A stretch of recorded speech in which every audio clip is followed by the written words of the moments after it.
Terima kasih Anda masih bersama kami di Berita Banten, dan bagi Anda yang baru saja bergabung, kami hadirkan kembali 3 berita utama pagi hari ini. Ratusan warga tuntut pembayaran ganti rugi lahan waduk karya.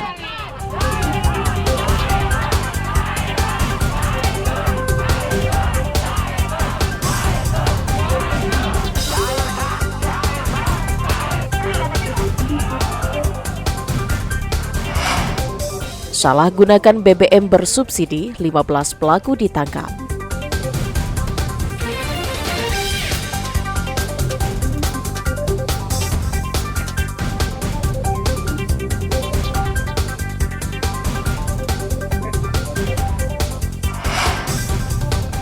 Transaksi sabu-sabu lewat media sosial, 6 pelaku ditangkap.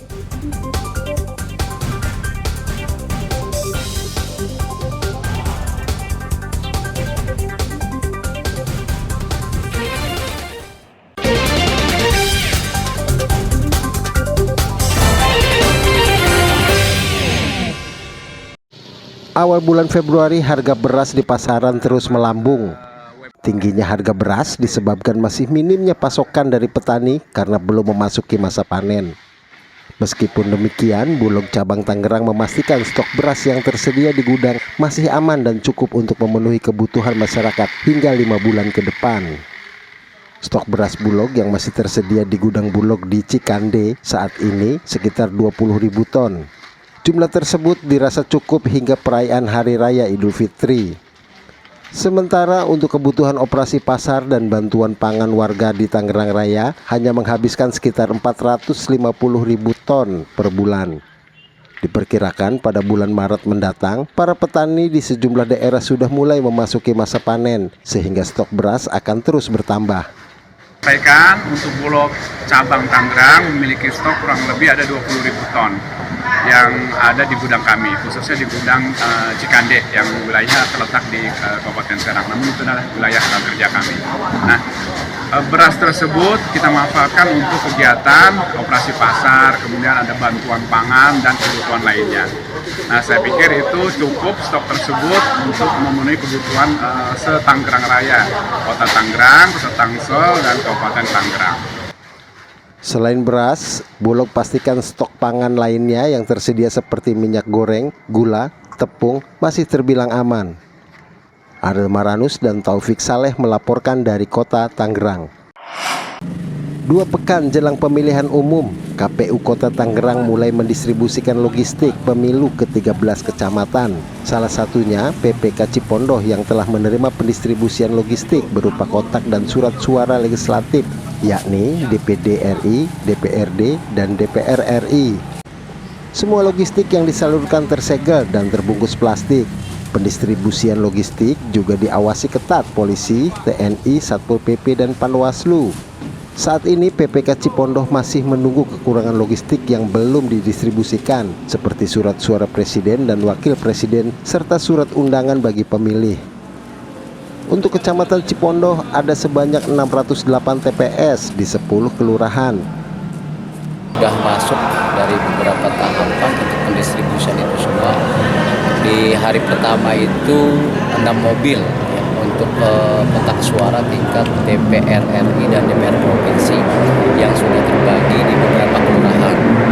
Dan untuk hari ini mungkin untuk pendistribusian yang hari keduanya itu baru masuk 3 mobil, dan itu untuk melengkapi kotak suara tingkat DPR RI provinsi, dan juga tadi ada masuk DPD, terus juga DPRD kota. Ribuan logistik pemilu akan kembali didistribusikan ke sejumlah kelurahan pada H-1 jelang pemilihan umum. Ariel Maranus dan Taufik Saleh melaporkan dari Kota Tangerang.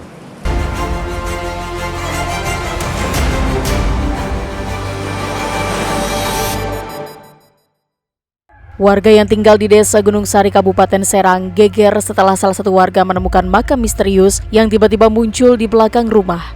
Warga curiga karena saat pagi hari menemukan gundukan tanah yang diperkirakan masih baru. Setelah dibongkar, kecurigaan warga pun terbukti setelah ditemukan jenazah bayi yang terbungkus kain kafan yang diperkirakan baru berusia 1 hari. Jenazah bayi dikubur dengan kedalaman kurang dari 50 cm. Diduga pelaku mengubur bayi berjenis kelamin perempuan tersebut dilakukan pada dini hari. Salah satu warga juga mendengar adanya cekcok mulut antara seorang pria dan wanita di sekitar lokasi. Waspadalah saat meninggalkan barang-barang di sepeda motor yang terparkir, walaupun hanya sebentar. Seperti yang terjadi di Kecamatan Cikande, Kabupaten Serang, seorang pengendara motor berhenti di salah satu toko di komplek perumahan Gria Asri saat akan membeli plastik. Karena berniat hanya sebentar, pengendara motor ini pun meninggalkan barang-barang belanjaan di atas motornya. Namun siapa sangka pelaku kejahatan ternyata tidak memilih jenis barang yang akan dicuri. Tidak lama berselang datang pengendara lain yang berhenti tepat di samping motor korban. Pelaku langsung mengambil kardus berisi sembako yang baru dibeli oleh korban. Korban baru menyadari setelah diberitahu oleh salah satu warga yang melintas. Korban sempat mengejar pelaku namun gagal menangkap. Pemilik toko mengaku tidak mengetahui persis kejadian tersebut karena sedang sibuk melayani pembeli. Namun berdasarkan rekaman CCTV, pemilik toko mengaku tidak mengenali pelaku. Selain mengenakan masker, plat nomor kendaraan juga ditutup diduga agar sulit terlacak.